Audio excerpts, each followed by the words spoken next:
from Philharmonic Hall in Lincoln Center, home of the world's greatest musical events. Another program in the award-winning series, the New York Philharmonic Young People's Concerts, under the musical direction of Leonard Bernstein.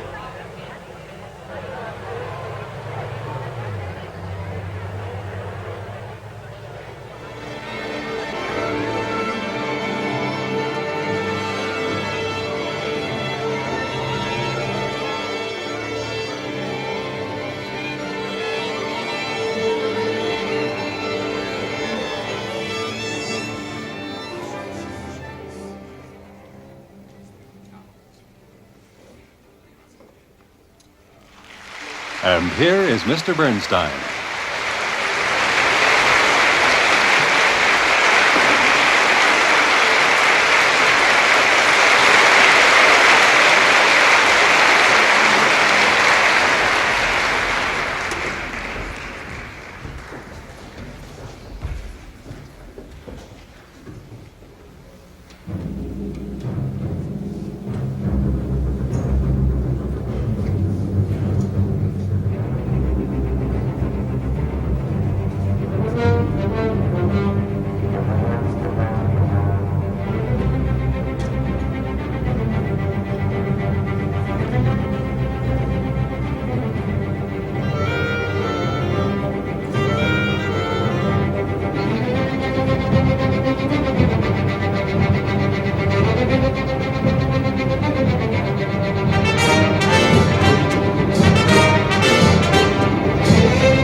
I'm surprised to find you all in your seats. I'd half expected to turn around and see everybody doing the samba or something up and down the aisles. As this Latin American music is almost irresistible when it's good, like the batuque we just heard by the Brazilian composer Fernandes. It has a way of stirring up the blood, not only our North American blood, but people's blood all over the world. Ever since I can remember, there's always been an international craze of some kind for Latin American dance music. From the old Argentine tango, which swept the world during my childhood, all the way through the rumba, the samba, the conga, the mambo, the cha-cha, pachango, merengue, right up to the present excitement over something called the bossa nova. What is it that makes this music from South and Central America so exciting? Well, there are two ingredients that give this music its special Latin flavor: rhythm and color. Now, the first of these, rhythm, doesn't mean just the beat, that insistent, obsessive beat, but the complicated rhythms that go on over the beat. For instance, in this batuque we just played, you heard a fascinating beat that went. It's already pretty exciting, not only because it keeps repeating insistently, but because it has that syncopated accent. 1, 2, 3, 4, 1, 2, 3, 4. Now, I'm sure a lot of you remember what syncopation means from our other programs of ours we've given. The syncopation is an accent that falls where it doesn't belong or where you don't expect it. 1, 2, 3, 4, 1, 2, 3, 4. You expect it on 1 and it falls on 4. That's exactly what happens in this batuque beat.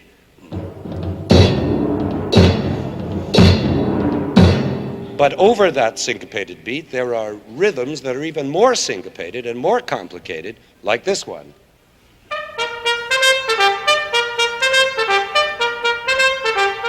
So what with one syncopation and another, it turns into a pretty hectic boxing match with sudden lefts and rights hitting you where and when you least expect them. And that, plus the insistent repetition of the beat, explains why you want to get up and dance when you hear this kind of music. Now, the second element that we find so attractive in Latin American music is all that special instrumental color. It's unmistakable. You're never in doubt about what kind of music you're listening to the moment you hear, for instance, this colorful little sound. Now, that's a pair of maracas. And what's a rumba or a samba without a pair of maracas? The same is true of that well-known dry little sound you get from hitting two sticks together, what the Cubans call claves.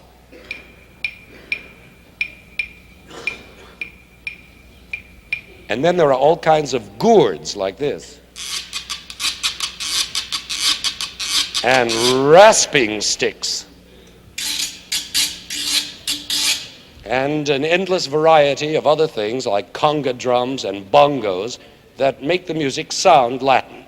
Now, actually, I'm not crazy about that word Latin to describe this kind of music because it tells only part of the story. When we speak of Latin America, we are, of course, referring to the historical fact that these countries were conquered, settled, and exploited by invaders from Latin countries like Spain, or, as in the case of Brazil, from Portugal. And that's why Spanish and Portuguese are still the official languages of our friends to the south of us. And those languages are called Latin languages because they developed from the old language of ancient Rome. But the Latin American spirit, which is our subject today, has other ancestors besides the Latin ones, at least as important. And they are, first of all, the Indians, the original inhabitants of those countries, and in some cases very strong civilizations in themselves. And secondly, Africans, a tremendously important influence, at least as important as it is in our own country. And it's the mingling of these different ancestors, influences, and heritages which makes the Latin American spirit what it is, at any rate, in music.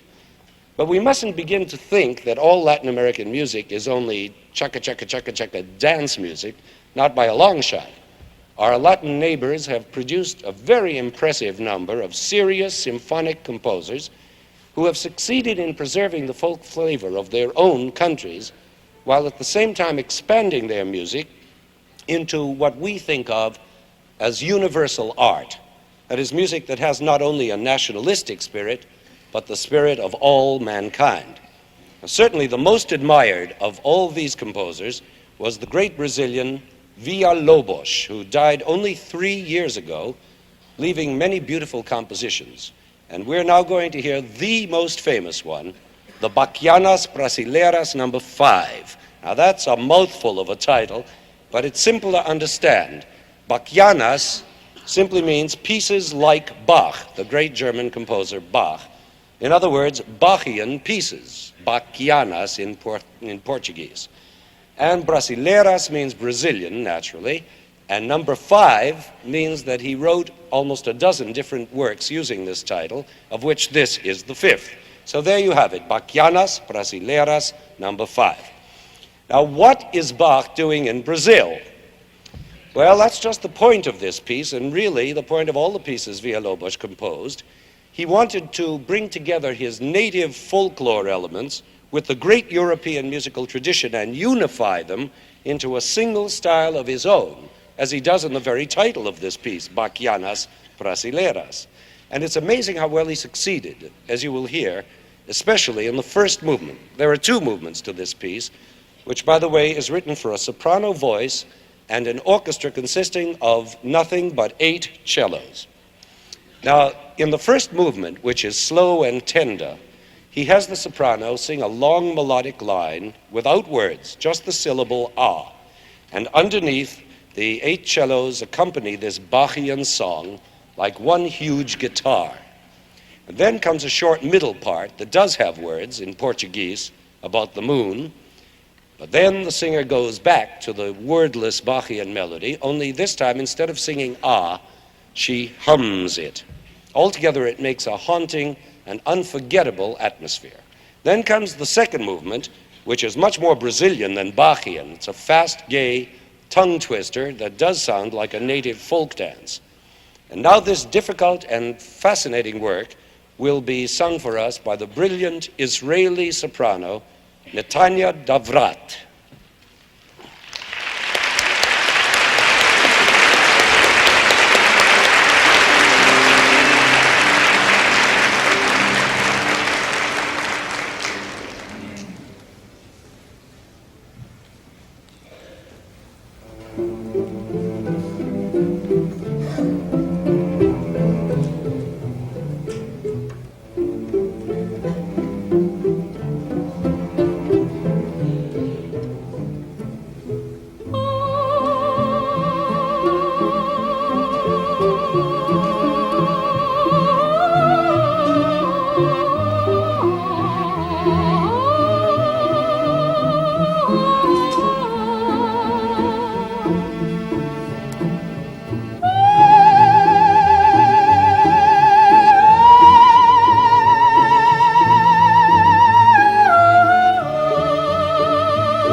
Cadê meu companheiro? Cadê viola? Cadê meu bem? Cadê Maria?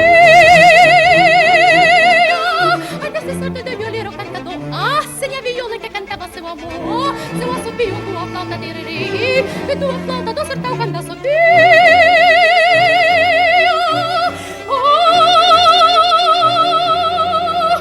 A gente sofre sem querer. Quando chega lá no fundo do sertão, como ela brisa amorecendo o coração.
lia, e sabia da mata cantador. Lia, lia, lia, lia. La, lia, lia, lia, lia, lia, e sabia da mata sofredor.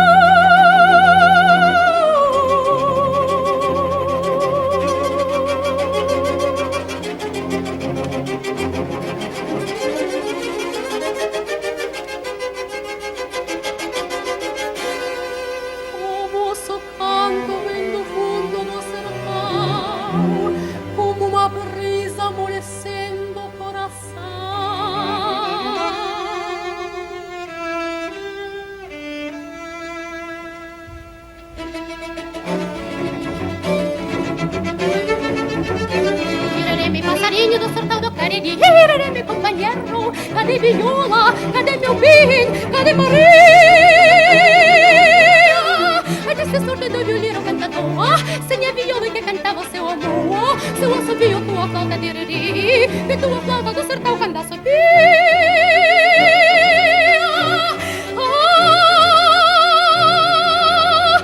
A gente sofre sem querer. Quando chega lá no fundo do sertão, como uma brisa amolecendo o coração.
Well, so far our music has been all Brazilian, which seems natural since Brazil is the largest Latin American country, but I don't want to give you the impression that it's the main source of Latin American music. Every single Latin American country, without exception, has produced fine, serious composers, from Mexico to the tip of Chile. But perhaps Mexico and Cuba have been in the lead, possibly because of their closeness to our musical centers, or possibly because they have such great international cities of their own. Actually, our next piece of Latin music, strangely enough, comes from both countries, since it was written by a Mexican composer named Revueltas, but was based on a poem by a Cuban poet named Guillén. It's a poem in which he remembers Africa and African tribal rituals, a weird sort of chant about killing a deadly snake. But this strange and terrifying piece, which is called Sensemaya, combines all the influences we've spoken of, African and Indian and European. You see, it's the work of a sophisticated composer with a very advanced technique like Villalobos, but he's handling an idea of savage primitiveness, and all that savagery and violence is to be heard in the wild rhythms and shrieks and howls of the orchestra that you will hear, but they are all controlled by the knowing hand of a real artist. It's much more complicated, more syncopated, more difficult than either of the pieces we have heard so far. But Revueltas was a real artist who died tragically young at the age of 40. And to judge by this short but thrilling piece we're going to hear, he might have achieved true greatness if he had lived. Here is his African, Indian, Cuban, Mexican poem for orchestra, Sense Maya.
For the second part of our program, we're going to turn the tables and salute Latin America by playing music written by North American composers under the influence of Latin America. As I said before, we up here have always been enchanted by those Latin colors and rhythms, which have crept into our music just as naturally as jazz did. And this is especially true of the music of our leading American composer, Aaron Copland. Copland's an old friend of ours by now, since, as you may remember, we had an entire program of his music 2 years ago to celebrate his 60th birthday, when, among other things, we played his famous El Salón Mexico, which was his musical souvenir of a Mexican visit. Now, this time, we're going to play a delightful short piece by Copland that isn't heard as often as it ought to be. This one is a souvenir of his Cuban visit, and it's called Danzón Cubano, which doesn't mean Cuban dance, but Cuban danzón, which is a little different. A danzón is a special kind of dance in two clearly separated parts. The first part is always very elegant, restrained, and crisp. It's wonderful to watch the Cubans do it in their dance halls, because whatever social background they may come from, they look like princes and princesses as they dance the danzón, very straight and aristocratic, making clean, tiny movements. Then suddenly the dancers make a little pause while they gently apply their handkerchiefs to their moist upper lip, very daintily, even the huskiest truck drivers, for all the world like 18th century courtiers. And then, without any signal, as if by magic, they begin to dance part two, which is usually a bit faster and more exciting. But right to the end, they never lose that royal bearing and control. And if we can ever go to Havana again, I hope you'll all get a chance to see a Cuban danzón in action. In the meantime, here is Aaron Copland's symphonic version of the Danzón Cubano.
It's pretty hot stuff. Now, most of the music we've played so far has probably not been very familiar to you. So now we're going to play something that may be a little more familiar. Some of the dance music I wrote for West Side Story. A lot of my music does show Latin American influences, but the music of West Side Story is particularly Latin, which is only natural since the story of this show is in great part about Puerto Ricans. And we're going to play you 4 of the dances from that show in a special new symphonic orchestration. The first 2 of these dances are straight out-and-out Latin dance forms, a mambo and a cha-cha. But the interesting thing to me is to hear how Latin influenced the other dances are, which are not mambos or anything. For instance, in the jazz piece called Cool, there are hints of bongos and other Latin sounds, and this is a piece that even has a serious fugue in it. And even in the rumble, which is simply ballet music that tells part of the story, you'll hear rhythms that will probably make you think of Cuba and Mexico, which all goes to prove that the word America means much more than only the United States, that North America, South America, and Central America are, or ought to be, a solid united hemisphere. But let's not get into politics. Let's get into the Latin American spirit with the mambo from West Side Story.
From Philharmonic Hall at Lincoln Center, another of the New York Philharmonic Young People's Concerts, under the musical direction of Leonard Bernstein, was titled The Latin American Spirit, and presented works by Fernandez, Revueltas, Villalobos, Copland, and Bernstein.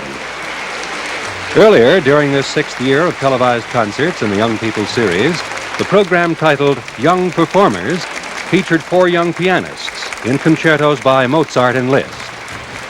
The music of Wagner, Mozart, Hindemith, and Brahms was presented in the program What is a Melody?